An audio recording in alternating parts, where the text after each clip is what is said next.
علامہ انور شاہ کشمیری رحمۃ اللہ علیہ نے فرمایا کہ میرے والد علامہ انور شاہ کشمیری رحمۃ اللہ علیہ کو 3 مرتبہ رسول اللہ صلی اللہ علیہ وسلم کی زیارت ہوئی. حضور صلی اللہ علیہ وسلم خواب میں تشریف لائے اور تینوں مرتبہ انور شاہ کشمیری رحمۃ اللہ علیہ سے رسول اللہ صلی اللہ علیہ وسلم نے یہ ارشاد فرمایا، یہ ہدایت دی کہ قادیانی فرقے کو نیست و نابود کرنے کی سعی کرو، یعنی میری ختم نبوت کی حفاظت کرو، اور اس ختم نبوت کے جو منکر ہیں ان کے خلاف تم کوشش کرو. اسی طرح انور شاہ کشمیری رحمۃ اللہ علیہ نے فرمایا جو ختم نبوت کی حفاظت نہ کر سکے اس سے بہتر تو گلی کا کتا ہے. وجہ یہ ہے کتا اپنے مالک کا وفادار ہوتا ہے، اگر اس کو روٹی دے دی جاتی ہے تو اپنے مالک کی وفاداری کرتا ہے، اس کے گھر کی حفاظت کرتا ہے، اس کی آبرو کی حفاظت کرتا ہے، اس کی ذات کی حفاظت کرتا ہے. اور محمد الرسول اللہ صلی اللہ علیہ وسلم وہ شخصیت ہیں جن کے ذریعے ہمیں ایمان ملا،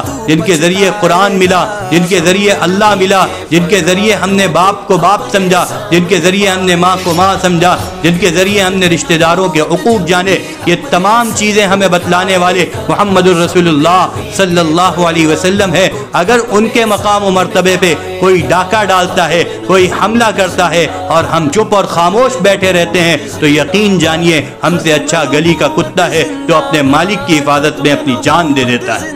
دارالعلوم ندوۃ العلماء کے محتمم مولانا محمد علی مونگیری رحمۃ اللہ علیہ انہوں نے اس منکرین ختم نبوت کی جماعت کے خلاف کام کرنے کے بارے میں یہ کہا کہ اس فتنہ قادیانیت کے خلاف کام کرنا یہ جہاد بالسیف سے کم نہیں ہے. اسی طرح ایک مرتبہ حضرت مولانا محمد علی مونگیری رحمۃ اللہ علیہ نے فرمایا تم اس فتنے کے خلاف اتنا لکھو اور اس قدر چھاپو، اس قدر تقسیم کرو، اس قدر بانٹو کہ جب کوئی مسلمان سوئے تو صبح تکیہ کے نیچے اس کے پاس ایک رسالہ ہو، ایک کتاب ہو جو قادیانیت کے خلاف لکھی گئی ہو. اسی طرح سے حضرت مولانا زکریہ صاحب رحمۃ اللہ علیہ نے فرمایا حضور صلی اللہ علیہ وسلم کا اگر ایک امتی بھی قادیانی ہو گیا تو ہم سے پوچھا جائے گا کہ قادیانیوں نے اس کے ایمان پر ڈاکہ ڈالا تھا، تم نے اس کے ایمان کو بچانے کی فکر کیوں نہیں کری.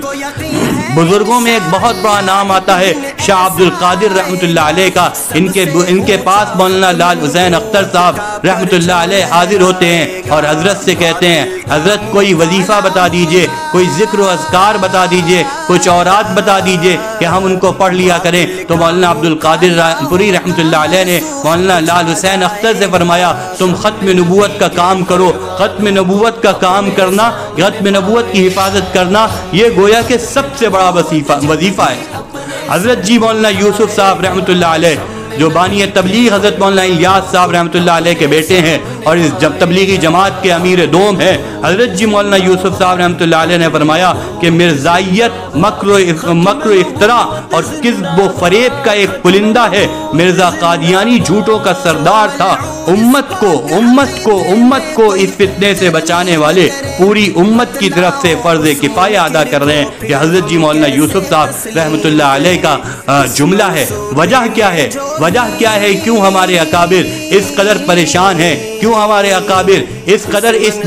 مسئلے میں حساس ہیں، کیوں ان کی غیرت اس مسئلے میں اتنی زیادہ بھڑکتی ہے. وجہ یہی ہے کہ پہچان کا مسئلہ ہے، جان کا مسئلہ ہے، ختم نبوت اپنے ایمان کا مسئلہ ہے. یہ فیصلہ ہے پکا، منکر ہے اس کا کافر، یہ میرے نہیں نبی کے فرمان کا مسئلہ ہے. یہی بنیاد تھی جس بنیاد پر ہمارے اکابر ختم نبوت کے سلسلے میں اس قدر حساس رہتے تھے اور اس کے منکرین کے خلاف گویا کہ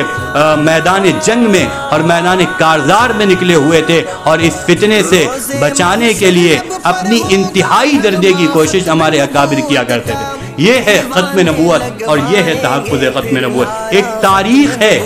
تاریخ ہے کہ جب مرزا غلام احمد قادیانی نے نبوت کا دعویٰ کیا اس کے بعد ہمارے اکابر نے علامہ انور شاہ کشمیری رحمۃ اللہ علیہ ہو، محمد علی مونگیری رحمۃ اللہ علیہ ہو، مولانا عطا اللہ شاہ بخاری رحمۃ اللہ علیہ ہو، اس کے علاوہ اور دیگر حضرات ہیں اور دیگر مسلک کے اکابر ہیں، اہل حدیث مسلک کے اکابر ہیں، بریلوی مسلک کے اکابر ہیں. یہ ایک ایسا مسئلہ ہے کہ تمام مسالک کے اکابر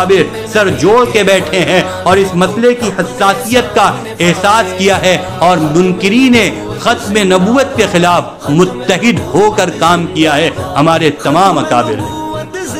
تو اسی اکابر کی روایات کا تسلسل ہے جو ہم یہ ختم نبوت کا کام کرتے ہیں، جو تحفظ ختم نبوت کا کام کرتے ہیں۔ تو یہ جو ہم اجلاس کرتے ہیں، یہ جو ہمارے 3 نومبر کا اجلاس ہے، یہ صرف ایک جلسہ نہیں ہے، یہ ان اکابر کی روایات کا تسلسل ہے، بلکہ اکابر نہیں، وہاں سے چلیے حضرت ابوبکر رضی اللہ تعالیٰ عنہ سے آج تک جو تحفظ ختم نبوت کی روایت چلی آ رہی ہے، اس روایت کا ایک تسلسل ہے یہ جلسہ۔